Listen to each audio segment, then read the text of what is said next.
New Year and welcome to News 9. You are watching On Point with me. In today's edition, we have one on point for you. Congress attacks Biren Singh over his apology, says it's too little too late. In response, Biren Singh says Congress' past sins have fueled the current unrest in the state.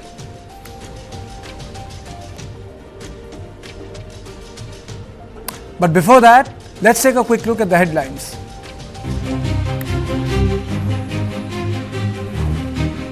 Ten people killed, over 30 injured after high-speed truck rams into a crowd in New Orleans.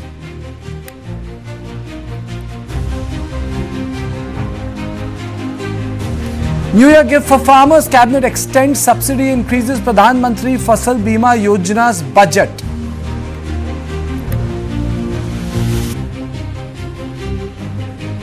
In letter war, Arvind Kejriwal writes to RSS chief Mohan Bhagwat. Delhi BJP tells AAP chief to stop lying.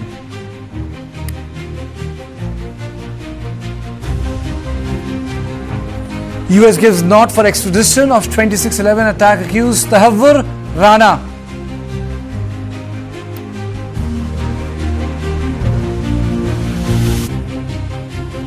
BJP planning to demolish places of worship in Delhi, claims Chief Minister Atishi.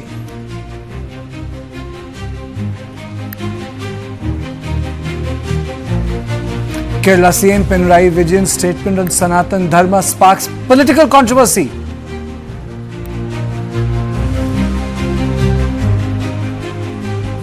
Delhi cafe owner dies by suicide amid divorce dispute with wife. His family alleges harassment by in-laws.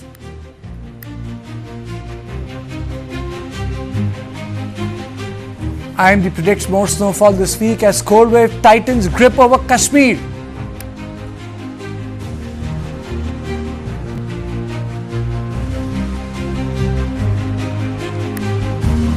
And from India to London to Brazil, people around the world welcome New Year with spectacular light shows and fireworks.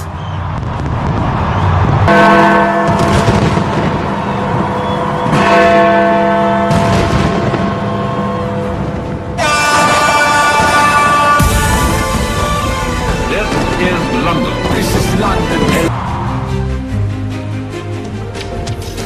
I'm sorry, said Manipur's Chief Minister Biren Singh in his press conference on 31st of December.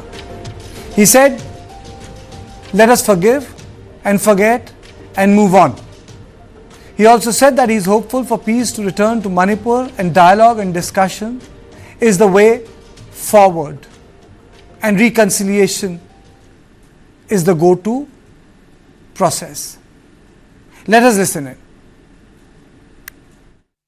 I feel regret and want to say sorry. I would like to apologize to the whole victims.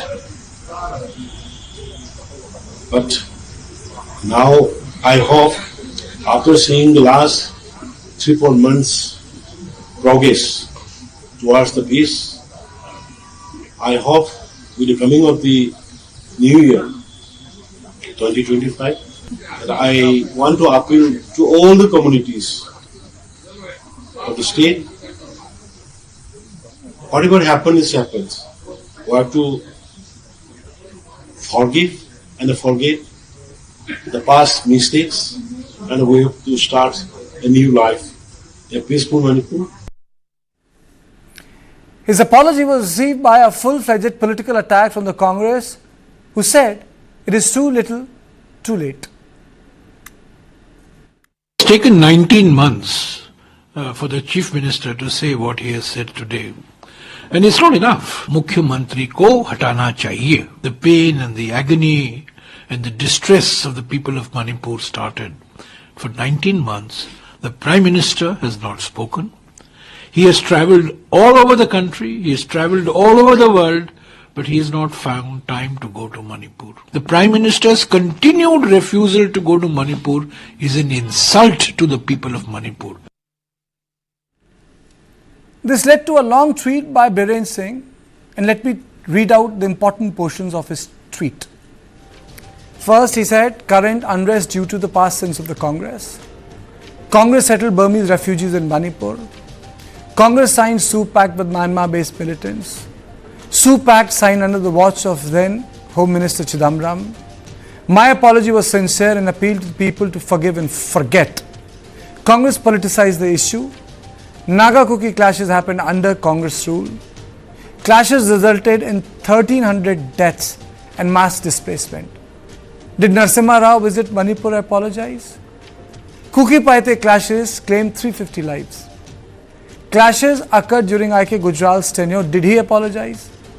Congress failed to address core issues in Manipur. Congress continues to politicize the situation rather than work for a solution. So I have a question. Can Congress be held responsible for current unrest in Manipur because Congress is not in power in Manipur? That's one. Second, why Congress continues to drag Prime Minister Modi in Manipur issue? That's the second question. Third, why did Biren Singh drag Narasimha Rao and I.K. Gujral in Manipur issue? Biren Singh was part of Bobi Singh's government also. It's not as if he came out of the pure RSS and Bharatiya Janata Party ecosystem. I'm joined by Sanjeev Sood. It's a political debate. Former ADG BSF. Professor Prasanajit Biswas, Professor of Philosophy, Northeastern Hill University, and Group Captain Retired B. Nandakumar Sharma. And Michael Lamjatha Haukip, spokesperson Bharatiya Janata Party. My first question to you, Michael, is why should Narasimha Rao and I.K. Gujral be drawn into this issue? Narasimha Rao was Prime Minister in 1990, and so was Mr. Gujral. So why are they being drawn? Mr. Haukip. First of all, Happy New Year to RTK and all my panelists, colleagues. So, you see, Manipur, in the recent past, if you see the communal violence, this is not the first. The Kuki and Meitei conflict is not the first conflict that has been there in Manipur. In the past, Kuki-Naga conflict in 92, and then Kuki-Zomi conflict in 1997, and many minor or small incidents have been there. If you look back to 1991 census, so the population of Manipur is just less than 20 lakhs. So, and then 2001 and then 2011, 28 lakhs, like that. It comes on like that. Looking into the population wise, the number of affected victims, now, yes, all lives matters irrespective of any communities. The number of death is approximately 200. During the Kuki-Naga conflict, it was about more than 1,000. So, official record, unofficial record, more than 1,500 like that. So, the gravity and the seriousness of the Kuki-Naga conflict was much more than this, the present Kuki-Meitei conflict, because of the highly integrated social media war only, and the number of NGOs and the mediums of social medias, etc., that has made the issue more intense than what is actually happening on the ground. So if you go back to that time of 1992 and 1997 Kuki-Naga as well as Kuki-Zomi conflict, so there is none of the home minister, none of the prime ministers were there. But now, since the issue has been more of politically, many of the politicians have tried to take opportunity out of this violence. That is why the Honorable Chief Minister feels very sorry that because of the anti-peace people who have created this violence, because of this only he has tried to give a comparative studies what was happening in the past as well as what he has done in the present government. You see, Michael, we will go topic by topic. There are 4 issues I have taken up, and we'll go topic by topic. Mr. Sood, is it correct to draw Narasimha Rao and I.K. Gujral in the issue? I don't think today's crisis has roots in their tenure as Prime Minister. Absolutely bizarre. Narasimha Rao was there 35 years ago. Mr. Gujral was there even earlier. The present situation is because of the present government there, because of lack of proper handling by them.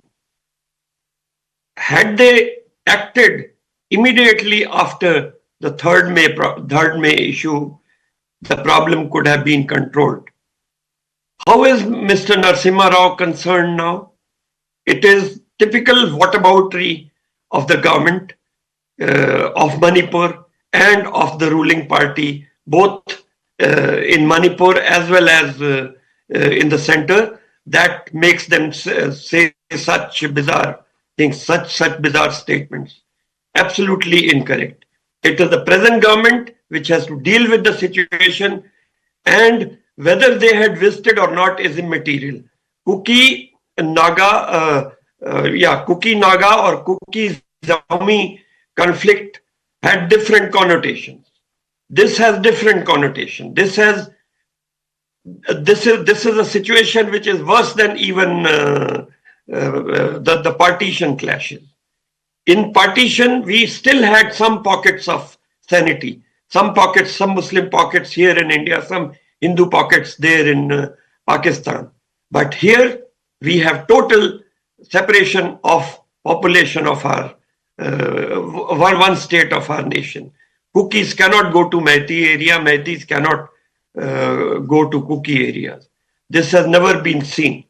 And it would be much better if the government of the day does its work properly instead of blaming the past leaders and past decision makers of this country. Okay, let me take opening comments. Okay, I'll come to you, sir, but let me just take opening comments from all the speakers. Professor Prasanajit Biswas, then to Nandakumar Sharma. Your opening comments. Why drag Gujral and Narasimha Rao?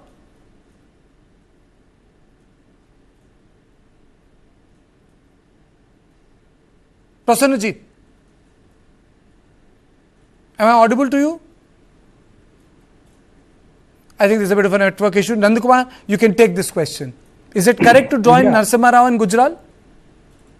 Kartikeya, I see it as a absolutely political tutu meme, because if you see political tutu meme, all the facts said by CM Biren is correct.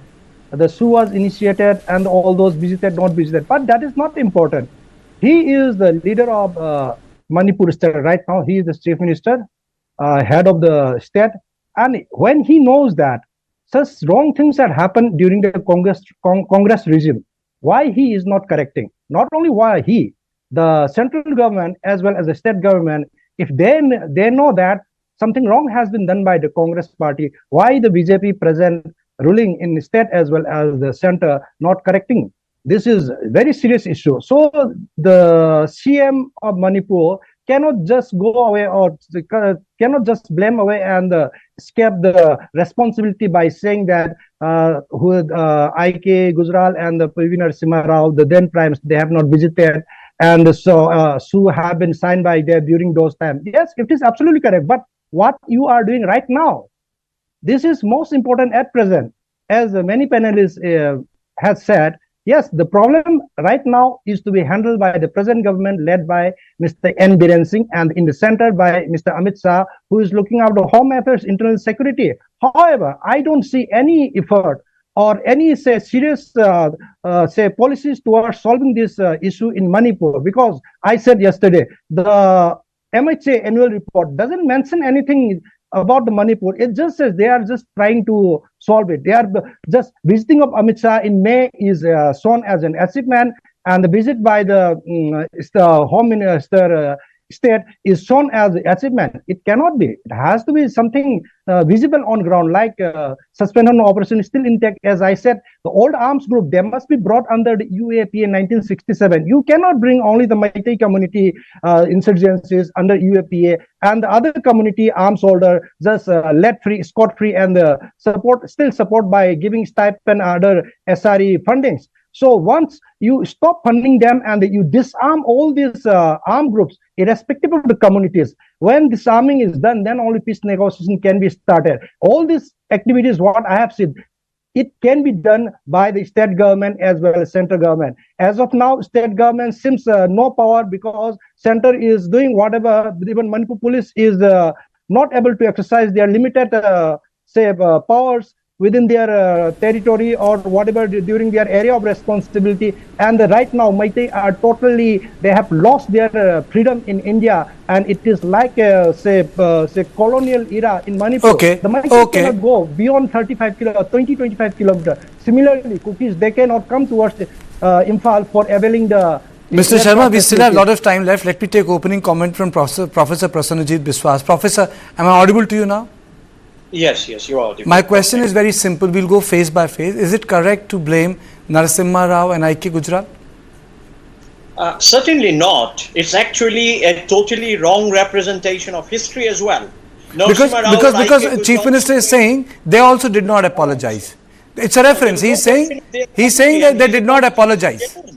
You see, his apology is not genuine in the context of what happened in Saibol village. Women folk have suffered injuries. Is it not a case of crisis of creating a kind of a new security situation? What purpose does it serve to launch a New Year Eve operation in Saibol village when you want to establish peace again? So there is a big question now once again, what is happening in Manipur? I would say that the ethnic minorities have to be given a certain kind of a place. They should be restored their honor and dignity. If ethnic minorities are targeted, they feel unsafe. The consequence is what my fellow panelist Nanda Kumar ji also was mentioning. Even the Meitei community is not feeling safe.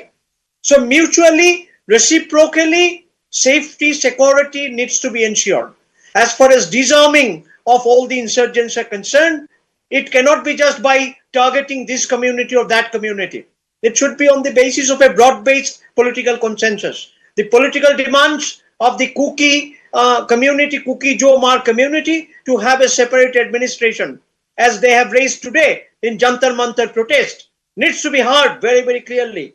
So therefore, we should move towards political solution, and then solution to this armed issues, militia issues can be found out much more easier. So therefore, Chief Minister should focus on actual peace work on the ground instead of talking about history. Okay. So in this controversy, what has happened is that I.K. Gujral and Narasimha Rao have been dragged into the controversy in reference that when Congress says that the Prime Minister should speak, did I.K. Gujral or Narasimha Rao apologize for what happened under the tenure? That's one. But he also says that the current issues have their origin in the policies or the work which the Congress did in Manipur. It's because of that it has happened. So, Michael, is it the correct representation of history?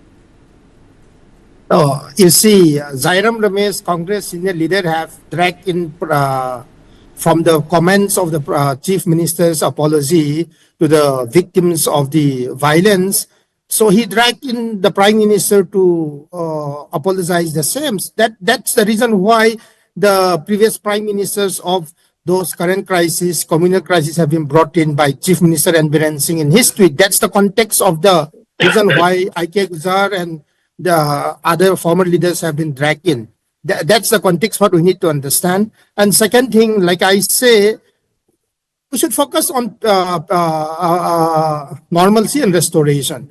So I keep on telling everybody. So now also in the context of our discussion, what I feel is like the present violence is, yes, I admit that there is some sort of political interference is there. So the demand made by the KUKIs was very clear. They are not happy with the administrative decision of Sri and Biren Singh before the outbreak of the violence. So the signs and symptoms and indication was very clear. So Biren Singh, as a head of the state, didn't expect that the mobs will come up, turn violent, and it will turn into a communal conflict. And now it has been changed into armed conflict.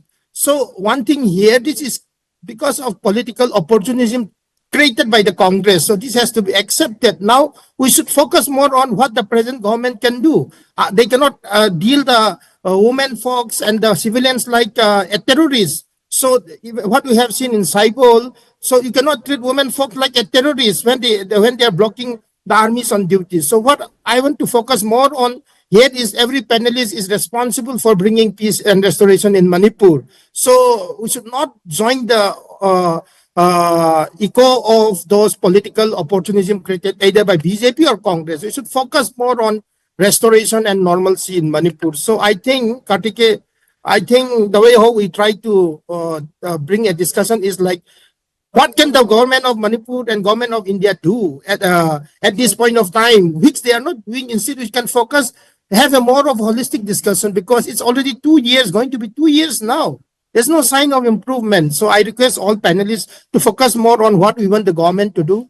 Yes, central government, yes, we feel like they are not doing enough, even myself also. But apart from that, what they have to see, the location, the geopolitics and everything, they have to consider, especially the suspension of operation. It's a peace process. So 30 years of KUKI arms militants have been joining the mainstream and they are in the peace dialogue. So so government of India is doing their level best, but yes, they are not doing enough. So I think we should focus more on this thing instead of taking sides like other political parties or leaders. This is what I want to. Okay, now before I go to Mr. Sood, let me play out one bite of Chief Minister Biren Singh, and also a panel discussion took place recently in Delhi. The former Chief Justice of Manipur High Court said that in that panel discussion, that it seems there exists an invisible hand behind violence in Manipur. Now let me play out both the bites for you.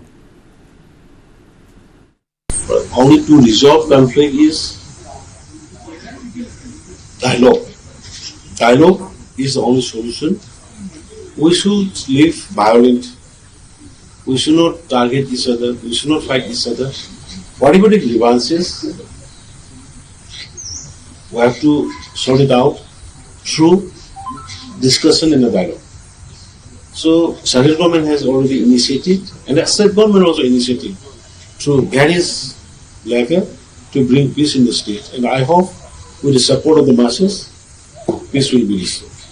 I don't know what the historical reasons are, but I am beginning to subscribe to the idea that there does seem to be an invisible hand. Whose hand it is not very clear to me yet. There could be a number of factors at play. So there are two issues here. Mr. Sood, there are two issues. One, which the former Chief Justice of Manipur said, invisible hand. It was a panel discussion which he had, and most of the panelists were talking about the road ahead. And second was the bite of the Chief Minister of Manipur, talking about that there has to be a sense of reconciliation. So, when we talk about reconciliation, how do you build the reconciliation? And when the former Chief Justice says that it seems there is an invisible hand, what is he talking about? Yes. So, reconciliation process has to have two phases. In the short term, in my opinion, it is absolute must that the violence should be controlled.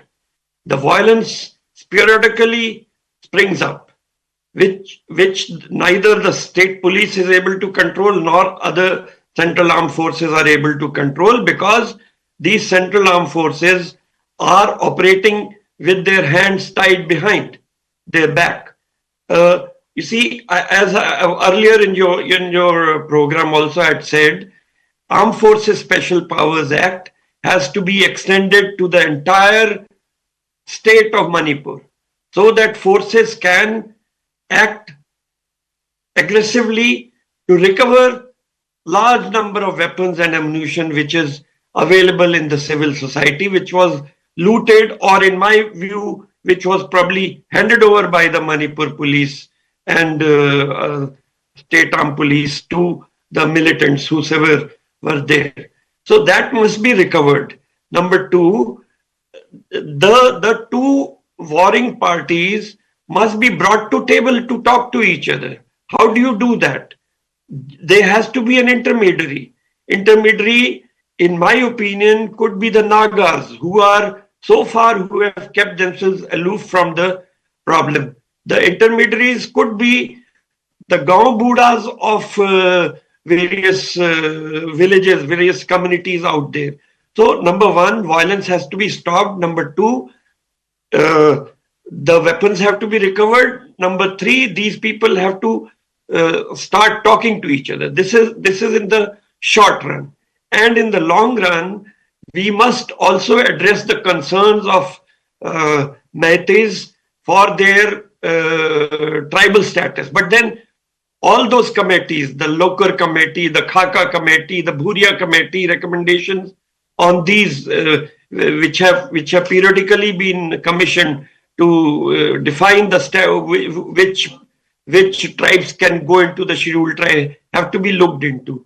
We also must look into the land reforms. We must look into the Land Reforms Act of 1965 and later the 2014 Act of Paddy land protection, etc. So these two important things are. Besides that, we also must manage our borders more effectively. At present, the borders are not being managed effectively. I want to ask you a political question. I know you are talking about substantive administrative issues, but the issue remains at the heart of political.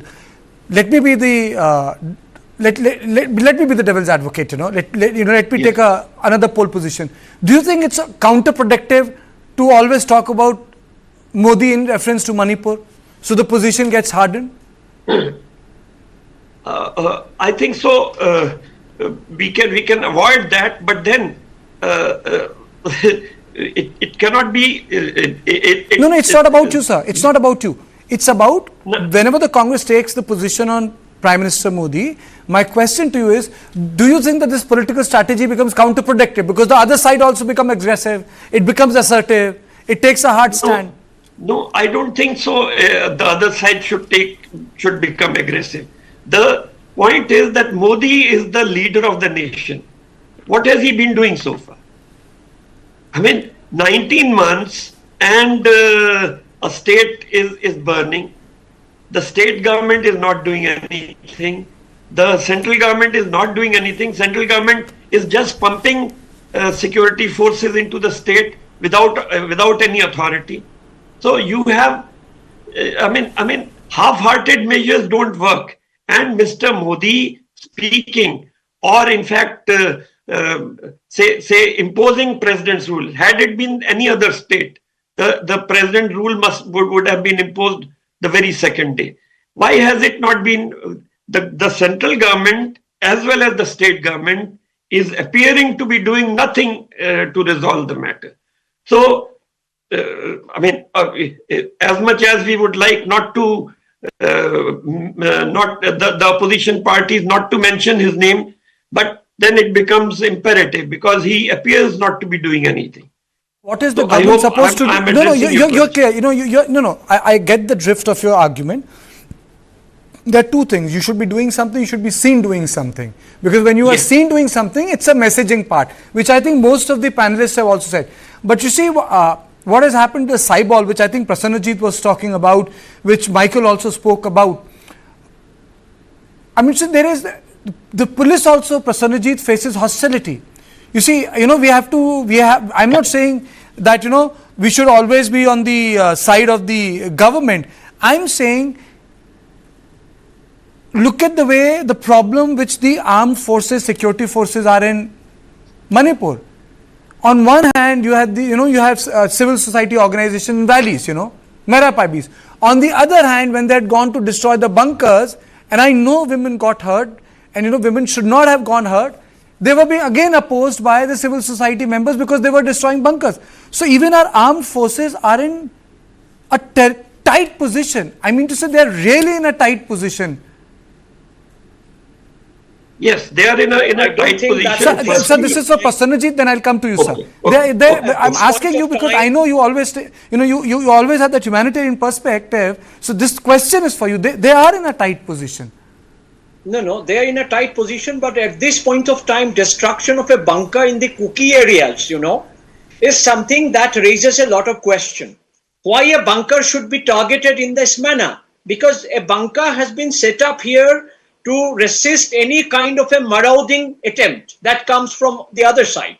Now, you see, when both the sides are engaged in this manner, security forces have to separate them. They have to neutralize both the sides.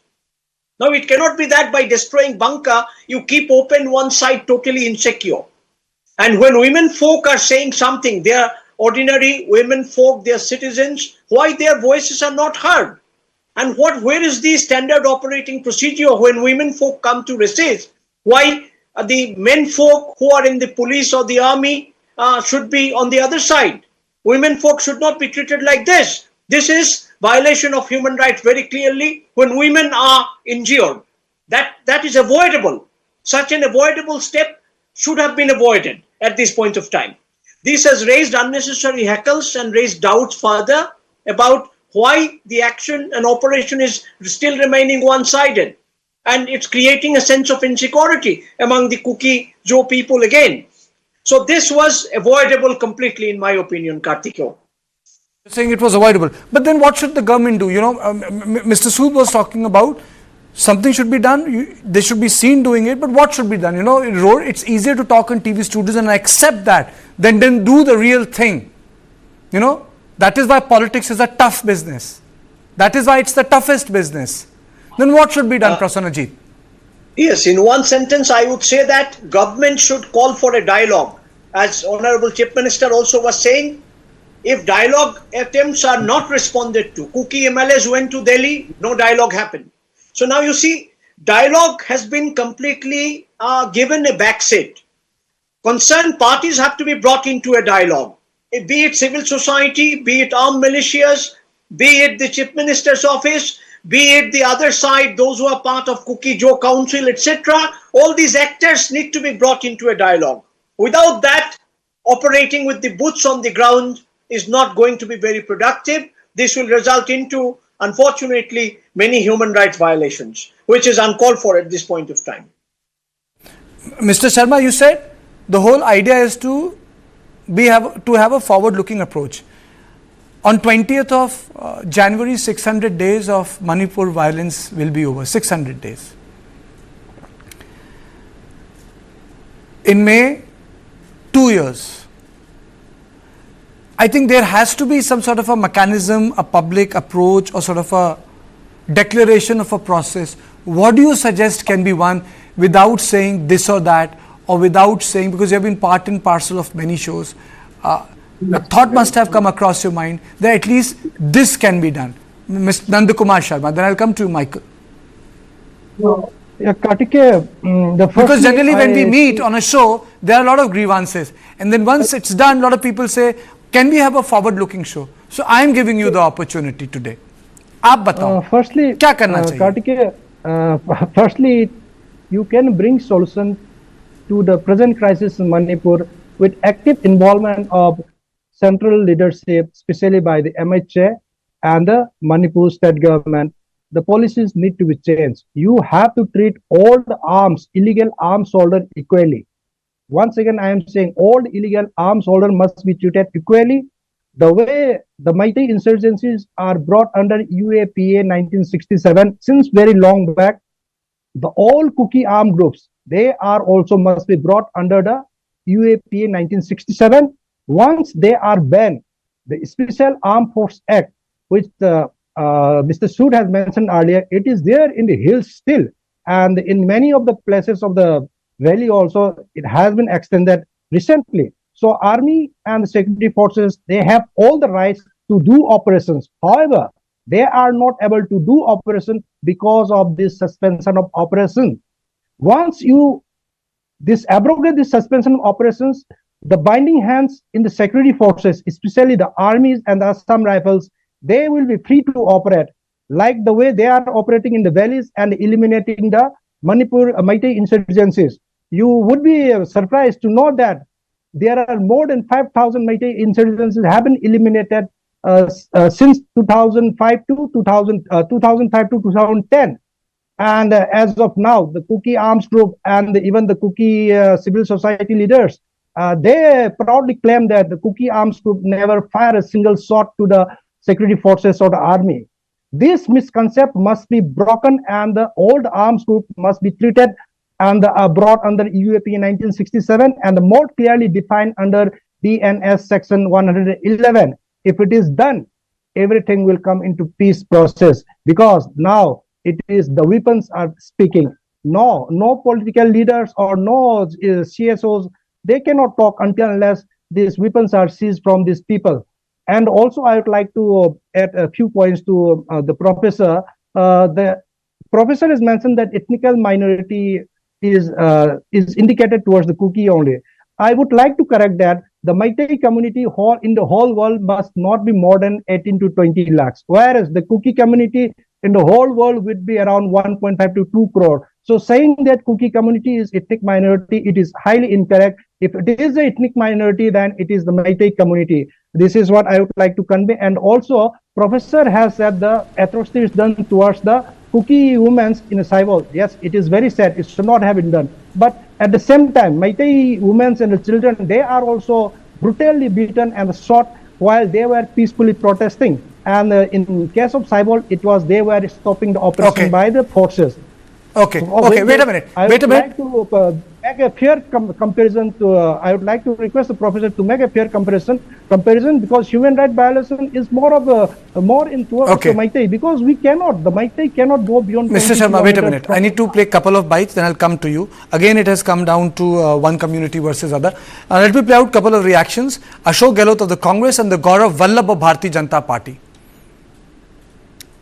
माफी मांग के आप अगर 18 महीने के आसपास शायद ये घटनाएं घटी वहां पर हिंदुस्तान के इतिहास के अंदर ऐसा माहौल किसी राज्य में नहीं बना होगा जो वहां बना है। आपस में दो वर्ग जो हैं, दो जाति समुदाय आपस में फायरिंग कर रहे हैं, महिलाओं को रेप कर रहे हैं। मुख्यमंत्री ने खुद ने स्वीकार किया 1 साल पहले ही 1000 महिलाओं को रेप हो गए हैं। ये रेप चलते रहे, अन्याय अत्याचार उत्पीड़न चलता रहा, वहां पर सब कुछ होता रहा और भारत सरकार भी कुछ नहीं कर पाई। इसमें मैं दोषी मानता हूं वहां की सरकार को भी, केंद्र सरकार को भी। 2024 में जिस तरह कुछ मणिपुर के कुछ लोगों ने अपनी जान गंवाई, जिनके नियर एंड डियर ने जान गंवाई, उनके लिए वो एक उनके मन में, मुख्यमंत्री जी के मन में पीड़ा है और वो उसकी व्याख्यान कर रहे हैं। इसमें गलत क्या है? और जिस तरह से शांति का वातावरण पिछले 1-2 महीने में बना है और आगे भी उम्मीद है कि अब वहां पर पूर्ण शांति होगी और मणिपुर विकास के नए आयामों को छुएगा। मैं तो ये मानता हूं कि ये एक मुख्यमंत्री का एक लार्जर हार्टेडनेस है कि जिसमें वो कह रहे हैं कि जो हुआ अच्छा नहीं हुआ, तो आगे अब अच्छा होगा और अभी अच्छा हो रहा है। Okay, so Mr. Haukip, the Chief Minister apologized yesterday. So my question is CM's apology enough? Your comments. Your comments. Kartike, the apology of the Chief Minister is highly appreciated and welcomed by everybody on the eve of the New Year, especially in the violence affected victims' families in Manipur. This shows his exceptional leadership and statesmanship as a people's Chief Minister, and he should not be misinterpreted or exploited for political gain by the Congress. So it is very essential for the people of Manipur to recognize the way how the Congress have come up with their divisive policy, which has been very clear. So I don't want to comment much on that. So the double standards and manipulative tactics that aims to undermine the state's harmony by the Congress is highly condemnable. So Mr. Sood, now coming to you, I'll shift the gear. Mr. Sood, can the first step in the road to peace can be a sort of a joint action to completely demilitarize the area? Is it politically possible? I'm not even asking administratively. I know administratively you can take that step, you know. Is it possible to get the weapons back from both hills and valley areas? It is possible to get the weapons back only by using the forces, by giving forces a free hand. Now, I mean, without that, weapons cannot be returned to the armory. I will go on to add to what certain panelists have spoken. Now, you had asked a question about bunkers being busted. Now, how can the bunkers be busted? Sir, Mr. Sood, you know, the reason why I'm asking this question is not to trivialize the debate. You know, we are busting Yes. the bunkers, but bunkers are being used to fire. So the first bunkers point become is- useless if you take the weapons. Let the bunkers First be there. point- You can keep the first bunkers. point- first- Rakh lo bunkers, first- sab apne apne weapons le lo. No, point is, why has the civilian population been compelled to construct bunkers? It gives an indication that there has been a total or abject failure of the government to provide security to people. So that security can be provided only by the outside forces. Manipur police is not trusted by one community. Assam Rifles although Assam Rifles has a lot of outside people in their ranks, Assam Rifles is not trusted by another community. So what is the solution? As I said, first step is to control violence. Violence can be controlled only by recovering weapons, for which the security forces have to be given a total free hand. So unless that happens, I don't think any further progress can be made. And Mr. Biren, suddenly after 20 months, 3rd of January, it will be 20 months since the violence started. After 20 months, he suddenly developed sympathy for the martyrs. So far, he has been keeping quiet, or there are videos and audios suggesting that he's a total hand in glove with the people who are creating violence. So I don't know. This is hypocrisy. He is a symbol of incompetence. He is a symbol of this perpetuating violence in that country. And the first step towards creating violence, bringing in peace in that state is to remove him from the scene. He is being seen by almost 15 or 20% KUKI population. Speak about audio as tapes, the it's a sub judice perpetrator matter, of the sir. violence against- Sir, I don't want to get into it, it's a sub judice matter. So it's a sub judice matter, you know. I want to make it very clear, it's a sub judice matter. What is sub judice? It's a sub judice matter, it's under investigation. The entire case is under investigation. So, you know. The cases are under investigation. It's a sub judice matter, it's gone to the court. Role of the state government is not under investigation. That is what the state of... My point is that he, as the head of Manipur state, has shown total lack of competence in handling this situation. That symbol has to be removed, irrespective of whatever case is going on, as a first step towards bringing in peace in the state. Is it possible, Prasanajit, to remove a person and restore the state to normalcy? I mean, this has been a political debate all the time, because if any other states would have undergone Will it this kind of resolve a all the turmoil, issues? Will it resolve all the issues? I'm going to say, it will will it resolve resolve all the- the issues of grievance, yes, hurt? yes, it will. It will. Will Because it? Is it so easy? he is looked upon as somebody who could not really perform well, who could not really mediate, who could not really stop violence. And at some points, it was also seen that his role was not very clearly defined. So therefore, everything has gone in. So many people have died. And in any other state, such a thing would have happened. The chief minister would have been removed. Why, in his case, an exception is made?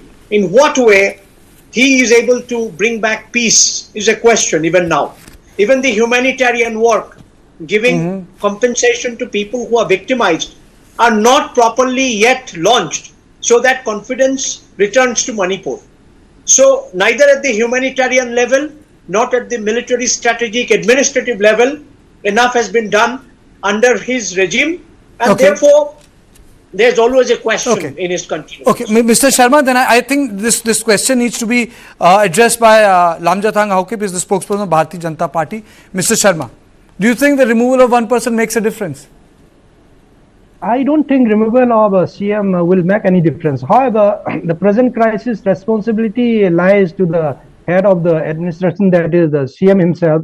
And the present crisis will not just solve by removing and replacing with some other person. It requires a policy change And most I would say emphasis will be given from the center side. If the CM Manipur is responsible, the Ministry of Home Affairs is also equally responsible. So there is a requirement of policy sense so that things can be sorted out. And disarming of all the arms floating around legally, illegally, or coming from the across the border, all these arms need to be recovered, and there is no policy for recovering such arms. Despite having so many armed force personnel, I believe there are more than say 60,000 central forces and about 50,000 Manipur state police, and above all these things, they are not able to recover the arms. It shows that lack of political will, as well as inability to act. So there is an absolute requirement of change of policy. Not only the change in leadership will solve this crisis. Kartike. Now, Mr. Haukip, to you. Kartike, there is no point of talking about change of the chief minister, because the 10 MLAs are still actively a part of the government headed by the chief minister Sri and Biren Singh, and they are allowing the state administration under the leadership of the chief minister to function normally in the KUKIs and the ZOs or the Mar areas. So there is no point of talking about that. They have one problem. That problem is they are unable to go to Imphal and attend the assembly session. So once normalcy comes, then they will be able to go. That's not an issue. So this is something which we need to understand. So, and then there are lots of parameters and factors that needs to be considered. So let's talk about such as this thing. Who wants the change of chief ministership? Who demanded? It is the KUKIs who have demanded because they are not happy with the administrative decision of the chief minister. And now but do they ever run away from or resign from the chief minister? No, they are still a part. The two cabinet are also still a part of the government.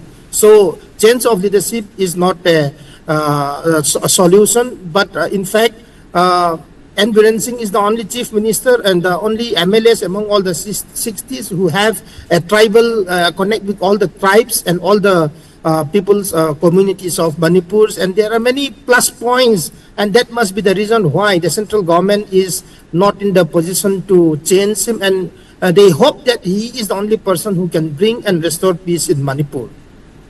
Do you think that this is politically motivated, his demand to the demand to remove him? Absolutely, it's political.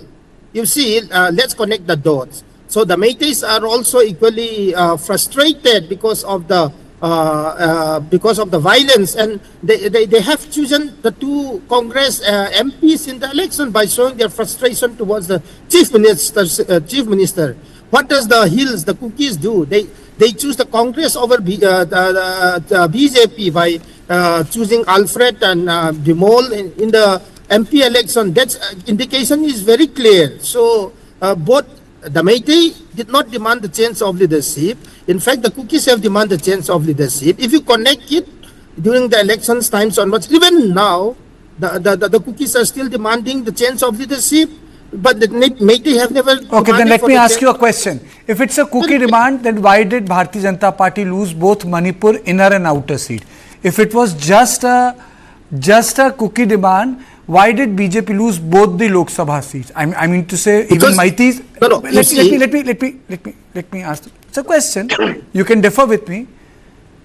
Bimol Akhoijam won, and then from the outer, Alfred won. Both of them are Congress candidates, which means Valley and in the mountain areas, the people voted at large, didn't they? Because in the hills, the people have chosen Congress because they don't want the chief minister. And in the hills, the people are so frustrated despite having kind of sufferings and hardships equally faced by the KUKIs. They have never choose to sunset out the chief ministership. Instead, they focus more on the electoral shifting. So, the people in the hill voted for Congress because they don't like Biren Singh. So why did the people in Valley vote for the Congress party? Let me ask you. Because their suffering is equal with the KUKIs. The KUKIs have an option of trying to demanding or shunting out chief ministership. which actually the BJP can't do in the valley. That's the reason, because both the communities are suffered. So what the KUKI side did is they shift their allegiance towards the Congress, and what the Meitei did is they showed that their anger towards the present leadership by choosing the Congress candidate. But does it make any sense in bringing or restoring a normalcy? No, it doesn't make any changes. Before I close this discussion, I'll take a couple of questions. Prasanajit, is there a process by which a reconciliation takes place? You know, reconciliation has taken place in South Africa. Reconciliation have taken place in conflicts which are have been more bloodier, like Rwanda. I'm sure, you know, the frameworks of reconciliation exist on this planet which can be applied and worked out in Manipur. Yes, of course. I mean, in the model of truth and reconciliation, we have to look at the truth about every casualty, every death, every scene of displacement. We have to talk to the victims and understand their point of view. What victims are asking for becomes very, very important in understanding the truth of the situation. Then there is a question of bringing together a number of actors who otherwise will remain at cross purposes against each other. And here, along with the actors from civil society and citizenry, we must also bring the various state and central government agencies together. And in a well-knit manner, there should be a dialogue. The dialogue must be about the brass tacks. It must be a systematic way of resolving the differences. Where lies the differences have to be identified, and then they have to be resolved by way of a dialogue. Now, a process of dialogue requires constitution of a mediating dialogue body or a dialogue commission. So therefore, some such approach has to be still to be undertaken. And the inquiry that was launched by Supreme Court. Prasanajit, you are saying, basically Prasanajit, you are saying that the process should be structured, it should not be informal. As Mr. Sood was saying, it should be in front of the people, and people should be seen that these dialogues are taking place over a period of time at various places and publicly, so that a little information can be shared. Is that what you are saying? Obviously, and the points that are achieved in dialogues have to be brought together on the table, so that we know who ultimately remains as the main deciding factors. And these people can come together and decide between them what should be the framework, instead of leaving it to this agency or that agency. So it should be. So the tough question here is, Prasanajit, so the tough question is, who should the government talk to? Because the MLAs from the hills are not willing to talk. So who should they talk to? Now the question is, बात किससे होगी? बात करने को कौन तैयार है? They have to sit together. They can talk to civil society groups. For example, KUKI, Jo civil society groups are ready for a talk, ready for a dialogue. I'm sure that there are Meitei civil society groups who are also ready for a dialogue. Let's start the process of dialogue. Why the process of dialogue is not carried forward? Why it has been shoved back whenever there's an incident? I have time to close the show. 1 minute to Mr. Sharma, and then closing comments to Mr. Sood. Mr. Sharma, to you. Kartikeya, I would like to say only that the elected representatives are the representatives of people. So if they have to talk, if there has to be dialogue, the MLAs must talk. Otherwise, talking by civil societies, the eminent personality doesn't carry any value in the setup democracy. In a democracy, these elected people, they must dialogue and they must talk. This will start the negotiation. Kartikeya, over to you. I completely agree with you. The elected members must talk. Mr. Sood, do you agree with that? Because I think that's where the problem has been, that elected members are not talking. If I've understood the concept of legitimacy correctly in political science, then the legitimacy of the elected government is there. But legitimacy in front of the population, in front of the people, it is not there. Therefore, this government, as a first, I'm at no point of time saying that only the removal of CM would resolve issues. The removal of the present government, imposition of president's rule, will send a message that government means business, and then the process can start. So that is what I have to say in this regard. Process has to be started. and the present set of MLAs are probably have lost legitimacy in the eyes of the common public. That is why they have chosen the parliamentary representatives of a different party. So that is what I have to say. In this. Even the governor has been changed, Mr. Haukip. Now Manipur has a new governor. Correct? Michael. Manipur has a new governor. Unmute yourself. Yes, Kartikeya. So my question is, how do you structure it? Who structures it? Where do they meet? It's the government. It's the government of India. It's the government of India. So it's the government of India's decision. Where does the buck stop? So we are very. Where does the buck stop, sir? No, I know I'm falling short of time. Where does the buck stop? Kartikeya, hello. हाँ बोलिए tell me. Michael. Yes, I can hear you, Michael. Unless and until you want to avoid my question. So, it is the honest lies on the central government, more particularly the MHA. Okay, fair enough. So all shades of opinion taken. Thank you all of you for joining me. Today was a special show on Manipur on 20th of January. 600 days of violence would be over, and we hope that this year is going to be very, very different from the last year. So that's all on Point tonight. Thank you for watching. Do tune in at the same time tomorrow at 7 p.m. Good night.